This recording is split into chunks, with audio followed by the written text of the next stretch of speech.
Kawan yang saya cintai, saya dan Ibu Menkyu mendampingi Yang Terhormat Bapak Presiden menerima Menteri Lingkungan Hidup dan Iklim Norwegia, Bapak Andreas Eriksen. Ini Pak Andreas, tadi kami berbicara tentang bagaimana kerjasama MOU antara Indonesia dan Norway melalui Menteri Lingkungan Norway dan Menteri LHK-nya Indonesia.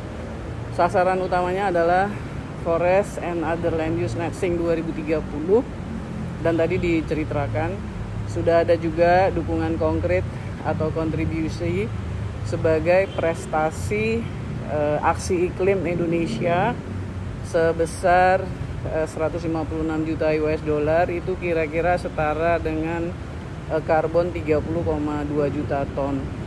Ada beberapa hal tadi dibicarakan. Tadi Yang Terhormat Bapak Presiden juga appeal kepada Norway untuk memberi pemahaman dan persepsi yang tepat agar tidak terjadi diskriminasi terkait dengan sawit. Tadi kita menyampaikan bahwa hal-hal seperti itu sudah kita tangani dengan baik. Selain itu juga tentang metodologi di dalam inventory sekarang yang oleh EUDR regulation itu sedang ditata mengenai pendataan dan land inventory-nya. Jadi Indonesia juga mengkritisi metode land inventory-nya dan ini sedang terus kita kerjakan. Mungkin Pak Eriksen. Okay, for all of you. First and foremost, thank you to Ministers Nurbaya and Mulyani for some fantastic days here in Indonesia, and also for the President to taking the time to discuss and talk with us. Norway, we are very proud of the partnership and the collaboration together with Indonesia, and that's because Indonesia has achieved significant, magnificent results regarding deforestation the last couple of years. What has been achieved here in reducing deforestation by 90% and also rehabilitating, staking a very ambitious course towards the follow net sink 2030 target is really something that the world should and needs to know about, because it demonstrates that when you work together, when you have the right types of leadership, and when you build the right types of institutions, it's really possible to do something. And to do something, that is what we need together to do, both in the space of climate and the nature. And then I'm also very glad that the ministers took me on a fantastic field trip to Sumatra yesterday, that we were able to see the orangutans. You have a truly beautiful country. I could have stayed much longer, so I guess I'll have to come back at a later stage, because we've had some fantastic days here, also talking about all the opportunities that lies ahead of us, how we can continue building on the partnership through the MOU signed in 2022 to continue together on the path that we both want to walk, and to demonstrate for other countries that is possible to do. So thank you for the President for receiving us here, for the ministers to spending time with us, discussing with us, having fruitful talks, and also to Indonesia for hosting us in such a magnificent way. Thank you very much. Benar. Kawan-kawan, Pak Eriksen ini tiba hari Jumat sore, landing jam 3. Kemudian jam 7 malam langsung melihat laboratorium intelijennya penegakan hukum KLHK. Kemudian pagi-pagi kita yang paling penting ini karena Menteri Keuangan baru pertama kali ke lapangan dan kita melihat kondisi lapangan yang cukup berat. Ada di Taman Nasional Gunung Leuser yang bagian Sumatera Utara, kan kira-kira 10% areanya ada di Sumut. Selebihnya di Aceh, terlalu berat kalau masuk ke Aceh, kita ambil agak di pinggir, tapi itu pun udah cukup berat, sambil lihat mangrove. Karena terkait juga dengan pekerjaan di lapangan, terkait masyarakat, terkait dana lingkungan hidup, maka kita minta catatan dari Ibu Menkyu. Teman-teman wartawan, saya diajak Bu Siti dan Pak Andreas untuk melihat tempat pentangkaran orang hutan. Ini sebetulnya sebagai bagian dari yang tadi disampaikan. Pemerintah Norwegia adalah salah satu negara yang memang memberikan perhatian terhadap bagaimana pelaksanaan Indonesia sendiri, ya, komitmen untuk tadi forest dan land use dan penurunan CO2, dan mereka seperti kita ketahui telah mempledge 1 billion US dollar yang selama ini hanya bisa di withdraw kalau ada performance-nya. Makanya disebut result based payment.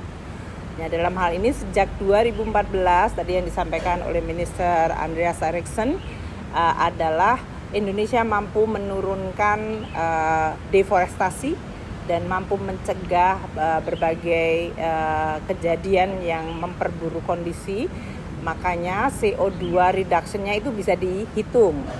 Dan dari perhitungan ini 2014 hingga 2016 ada penurunan CO2 sebanyak 20 juta ton yang kemudian dikompensate dengan payment melalui REDD+.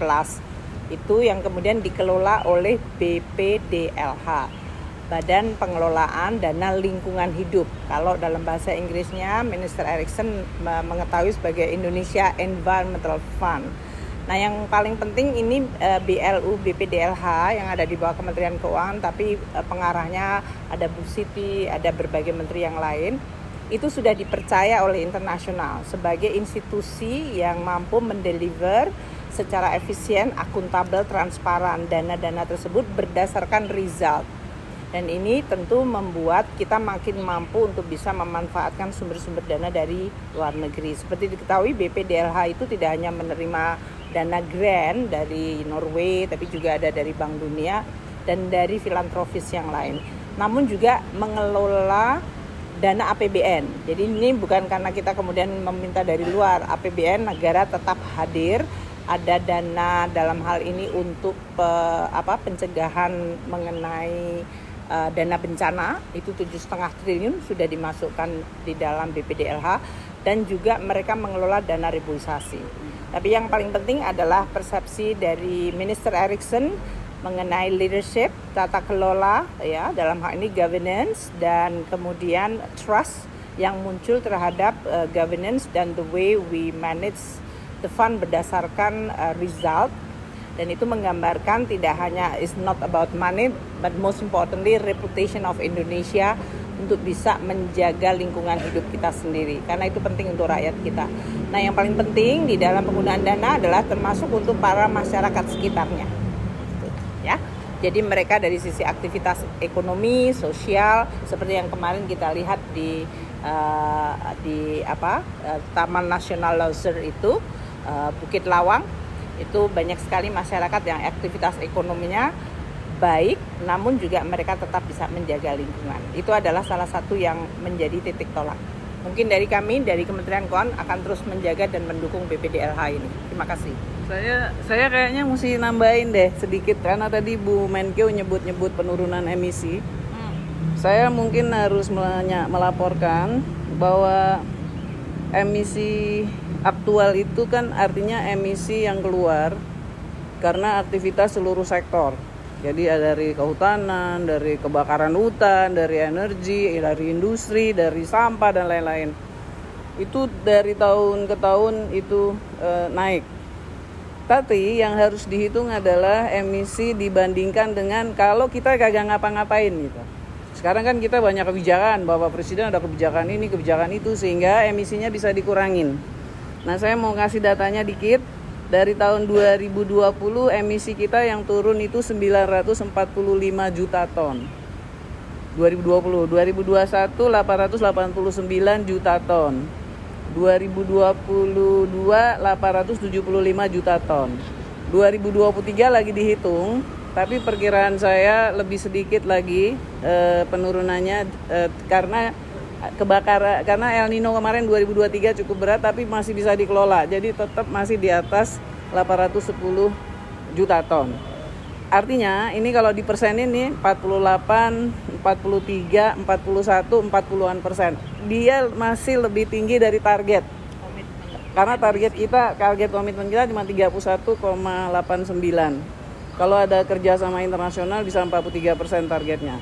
Yang diberikan oleh Norway tadi yang Bu Menkeu bilang prestasi kita, kinerja kita itu memang sesuatu, tapi dia cuma bisa kasih kita penilaian itu untuk 30,2 juta ton. Padahal kita nuruninya 800 juta lebih. Jadi masih banyak ruang yang bisa didukung oleh berbagai pihak.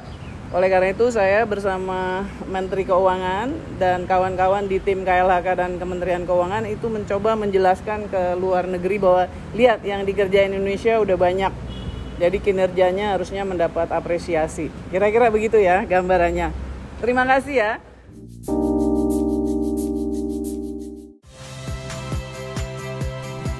Saya Yasir Neneama. Saksikan program-program Kompas TV melalui siaran digital, pay TV, dan media streaming lainnya. Kompas TV, independen, terpercaya.